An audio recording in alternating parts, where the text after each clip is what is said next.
அண்ணன் தம்பி மாமா மச்சான் இந்த எல்லா உறவுகளுக்குமே பாசம் தான் முக்கியம். நம்ம இந்த பாசத்தை இல்லை அப்படின்னா நம்ம இந்த பணத்தை மட்டுமே வச்சு யாருமே வந்து நம்மளோட லைஃப்ல வந்து மேல வரப்போறது கிடையாது. பாசம் இல்லை, என்கிட்ட பணம் மட்டும்தான் இருக்கு, நான் பணத்தை மட்டும் வச்சுக்கிறேன், சாப்பிட மாட்டேன், சாப்பாடு கொடுக்கறது தண்ணி கொடுக்கறது மாட்டாங்க, பணத்தை மட்டுமே கொண்டு போய் கொடுத்துட்டு நான் சாப்பாடு அரிசி வாங்கிட்டு வந்துடுறேன், சமைச்சு கொடுக்கறது வீட்டில் ஒய்ஃப் இருக்க மாட்டாங்க, அம்மா இருக்க மாட்டாங்க. அவங்களாம் வந்து பாசத்தினால மட்டும்தான் உங்களுக்கு செய்கிறாங்க. யாரும் நீங்கள் காசு கொடுக்குறீங்க அப்படிங்கிறதுக்காக அவங்க யாருக்கும் வந்து இந்த விஷயங்கள்லாம் செஞ்சு கொடுக்க போகிறது கிடையாது.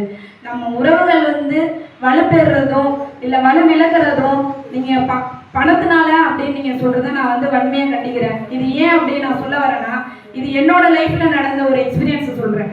எனக்குமே வந்து ஒரு ஆக்சிடென்ட் ஆயிடுச்சு. ஒரு 3 இயர்ஸ் முன்னாடி எனக்குமே ஒரு ஆக்சிடென்ட் ஆயிடுச்சு. எனக்குமே வந்து பணம் ஒரு கோடிக்கணக்கிலேயோ ஒரு அதிகமான ஒரு வகையிலேயோ என்கிட்ட பணம் கிடையாது. என்கிட்ட இருந்தது எல்லாமே ஒரே ஒரு பாசம் மட்டும்தான். அது என்னை எந்த லெவலில் கொண்டாந்து வந்துருச்சுன்னா, என் கை உடைஞ்சிருச்சு. இந்த நிமிஷத்துல இந்த பொருளை வந்து நான் இந்த இடத்துல பிடிச்சி நிற்கிறேன்னா அதுக்கு காசு காரணம் கிடையாது, பணம் காரணம் கிடையாது, பாசம் மட்டும்தான் காரணம். அப்போ என்னை சுற்றி இருந்தவங்க, எங்கள் அப்பா, எங்கள் அம்மா, எங்கள் அக்கா, எங்கள் தங்கச்சி, என் சொந்தங்கள், இவங்க கொடுத்த ஒரு ஊக்கமும் இவங்க கொடுத்த ஒரு மன தெம்பு மட்டும்தான் என்னை வந்து நிப்பாட்டி வச்சு உங்கள்கிட்ட இவ்வளோ தூரத்துக்கு முன்னாடி இவ்வளோ போல்டாக பேச வைக்குது. காசு மட்டும்தான் அப்படின்னா, ஐயோ என்கிட்ட காசு இல்லை, என்னால் வந்து வெளியில் வர முடியாதுன்னு சொல்லிட்டு இந்த சமூகத்தில் வந்து என்னால் வெளியிலே வந்திருக்க முடியாது. என்கிட்ட பாசம் இருக்கு.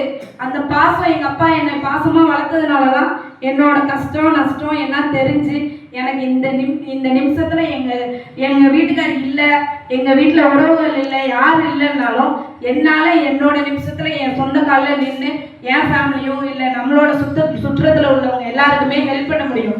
நான் காசு இருக்குன்னு காசு மட்டுமே வச்சுக்கிட்டு இருந்துட்டு 4 பேருக்கு எந்த நல்லது செய்யாமல்